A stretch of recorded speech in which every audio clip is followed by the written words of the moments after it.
Today, we are diving headfirst into a really dark and strange parable.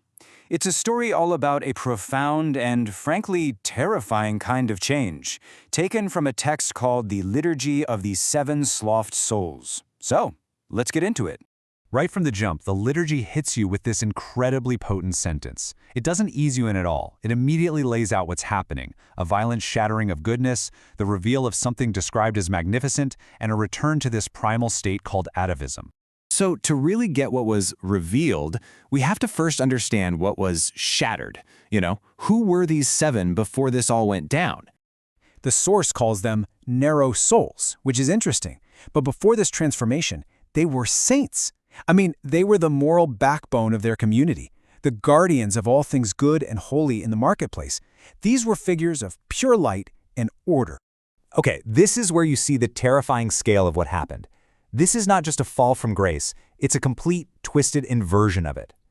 Their pious patience, it doesn't just vanish, it morphs into this ravenous, stone-fanged hunger. And their holy mercy, that becomes the cold, brutal cruelty of unholy iron.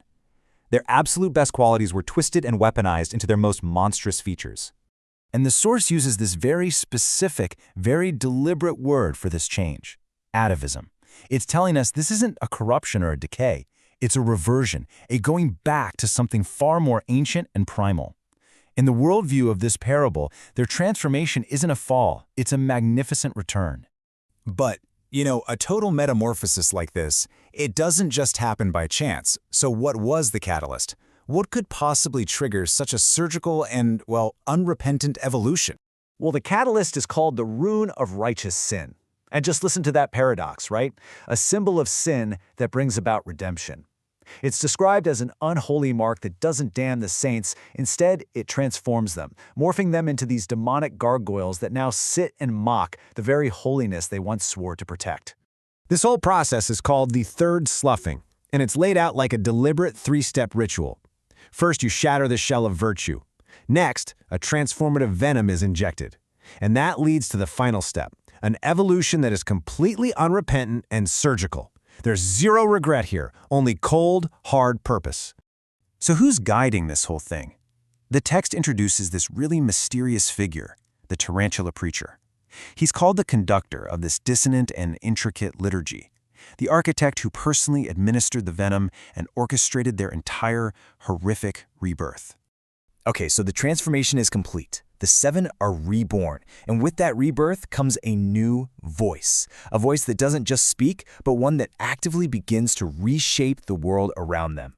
The sound they make is described as a rhythmic anathema, which is basically a formal curse, and it comes from their new calcified throats. And its purpose is crystal clear: to literally drown out the old, narrow prayers of the light. It's meant to erase the sound of the world that came before. And this is the chant's real function. It's not just noise, it's a tool. It's a vadamecum, like a guidebook, for building a new reality. It literally synchronizes the marrow in people's bones with some ancient foe. The text calls it a sacred yes to destruction, a way of anchoring the entire marketplace to something called the Great Abiding Dark. So, how do you think the regular people react to all this? With horror? Panic? Not at all. The text says they watch in a lucid trance. Their eyes are undismayed. They aren't victims of this terrifying show. They are mesmerized, willing participants, their eyes reflecting the gleaming scales of their new monstrous rulers. And this is the crucial point, right? This new order creates what's called a theater of the subverted. The old virtues aren't just gone, they're actively flipped into powerful new vices. Poverty, once a sign of humility, becomes the engine for greed. Chastity, the virtue of purity, becomes a boundless lust of the void. And now we get to see the final result of this grand, dark liturgy. This is it: the establishment of a totally new and permanent order, born right out of this violent transformation. The number 7 is still there, but its meaning is completely inverted. We no longer have 7 saints, but a sevenfold atavistic legion, a demonic court of 7 gargoyles bred by the rune itself for one single purpose: to scorn the light and the pity of the sun. This new kingdom has a perfectly clear and simple hierarchy. The tarantula preacher, he's the master. The gargoyles, they're the messengers. The bazaar itself has become their kingdom, and their entire dominion answers to a figure they call the Crimson Dragon. A complete dark order has totally replaced the old world. At the very heart of this new world is its core belief, its central philosophy.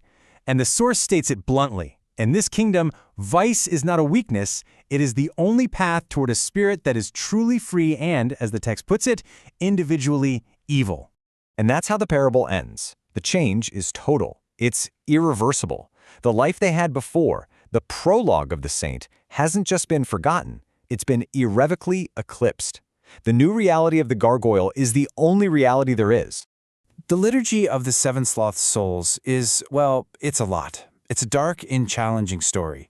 But if you look past the demonic imagery, it really leaves us with this fundamental question about the nature of change itself.